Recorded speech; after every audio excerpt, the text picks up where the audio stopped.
யமுனா டென்ஷனாக யோசிக்கிறாங்க. எதுக்காக காவேரி நிவின் கிட்ட பேசுகிறா, இந்த மாதிரி பேசக்கூடாது, இது நல்லதே இல்லையே, நம்ம மனசு சரியாக இல்லையே அப்படின்னு சொல்லிட்டு யோசிச்சுட்டே இருக்காங்க.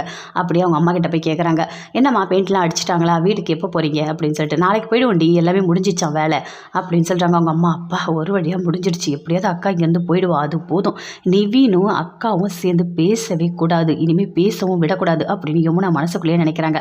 சரிம்மா அப்படின்னு சொல்லிட்டு அங்கேருந்து அப்படியே போகிறாங்க. காவேரி யோசிச்சுட்டே இருக்காங்க, நம்ம ஒரு வேலைக்கு போகலாம், நல்லா இருக்கும் அப்படின்னு சொல்லிட்டு. சரி அம்மா கிட்ட போய் பர்மிஷன் கேட்கலாம் அப்படின்னு சொல்லிட்டு வராங்க. அங்கே எல்லாருமே இருக்காங்க. அப்போ சொல்கிறாங்க, அம்மா நான் வேலைக்கு போக போகிறேன், நான் போய் இன்டர்வியூ அட்டன் பண்ணிட்டு வரேன் அப்படின்னு சொல்கிறாங்க. என்னடி நீ இங்கே போகிற அங்கே போகிறேன்னு சொல்லிட்டு அந்த விஜய் போய் பார்த்து பேச போறியா அப்படின்னு சொல்கிறாங்க. ஏம்மா என்னை கொஞ்சம் கூட புரிஞ்சிக்கவே மாட்டேன், என்னை எதுக்காக இப்படி கஷ்டப்படுத்தி பேசிகிட்டு இருக்கேன், நான் எதுக்காக அவர்கிட்ட போய் பேசணும், நீ தான் பேச வேணாம்னு சொல்லியிருக்கல, நான் உன் பேச்சை மீறி போக மாட்டேம்மா, நீங்கள் இதை ஏமா இப்படி பேசுகிற அப்படின்னு சொல்லிட்டு காவேரி ரொம்ப ஃபீல் பண்ணி சொல்கிறாங்க. உண்மையாகவே நான் வேலைக்கு தாம்மா போக போகிறேன், நான் வீட்டில் இருந்தால் எனக்கு ஒரு மாதிரி இருக்குமா, எனக்கு வேலைக்கு போனால் நல்லா இருக்கும் தோணுதுமா, அதாம்மா நான் போகிறேன் அப்படின்னு காவேரி சொல்கிறாங்க. அம்மா நீ ஏமா இப்படி பேசிகிட்ருக்க, அவள் போட்டோம் விடு, நம்ம பொண்ணு நாமளே நம்பாமல் யாருமா நம்புவாங்க, காவேரி எந்த காரணத்தை கூட தப்பு பண்ணுறவளே கிடையாது, அவள் கண்டிப்பாக வேலைக்கு தான் போவா, நான் சொல்கிறத கேளு அப்படின்னு கங்கா சொல்கிறாங்க. சரிடி போ, ஆனால் நான் சொல்கிற மாதிரி கரெக்டாக நடந்துக்கணும் அப்படின்னு அவங்க அம்மா சொல்கிறாங்க. அவன் எங்கேயாவது பேச வந்தால் கூட நீ பேசவே கூடாது அப்படின்னு சொல்கிறாங்க. இல்லைம்மா நான் பேச மாட்டேம்மா அப்படின்னு சொல்லிட்டு அங்கேருந்து இன்டர்வியூ அட்டன் பண்ணுறதுக்காக போகிறாங்க. அங்கே எல்லாருமே ரிசப்ஷனில் வெயிட் பண்ணிகிட்ருக்காங்க. அங்கே பார்க்குறாங்க. பார்த்தோன்னே அங்கேருந்து காவேரி அப்படியே பார்க்குறாரு. பார்த்துட்டு இவங்க யார், ஓ விஜயோட ஒய்ஃப் இல்லை அப்படின்னு சொல்லிட்டு அப்படியே அந்த இன்டர்வியூ எடுக்கிறவர் பார்க்குறாரு. பார்த்துட்டு விஜய்க்கு ஃபோன் பண்ணுறாரு.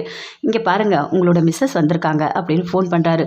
ஓ அப்படியா, சரி இரு நீ இன்டர்வியூ எடுத்துகிட்டே இரு, நான் கொஞ்ச நேரத்தில் அங்கே வந்துடுறேன் அப்படின்னு விஜய் சொல்கிறாரு. அதே மாதிரி அங்கேருந்து வராரு.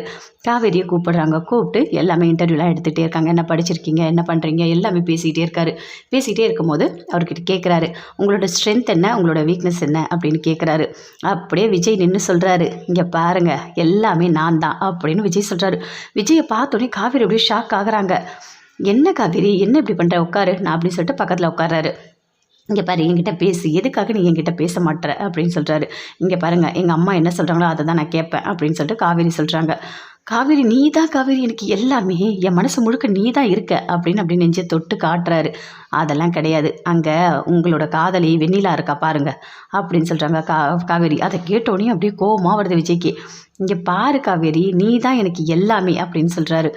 இங்கே நல்லா புரிஞ்சுக்கோங்க, இது வரைக்கும் நான் எடுத்த முடிவெல்லாம் நான் எடுத்தது, ஆனால் இப்போ எங்கள் அம்மா என்ன பண்ணுறாங்களோ அதை தான் நான் பண்ணுவேன். எங்கள் அம்மா எதுவுமே வேண்டான்னு சொல்கிறாங்க, அதனால் நான் உங்ககிட்ட பேச தயாராக இல்லை. தயவு செய்து இனிமேல் என்கிட்ட நீங்கள் பேசாதீங்க, நான் உங்ககிட்ட பேசாதீங்க, எனக்கு விருப்பமே இல்லை அப்படின்னு சொல்லிட்டு அப்படியே கோவமாக கத்துறாங்க. விஜய் என்ன பண்ணுறதுனே தெரியும்.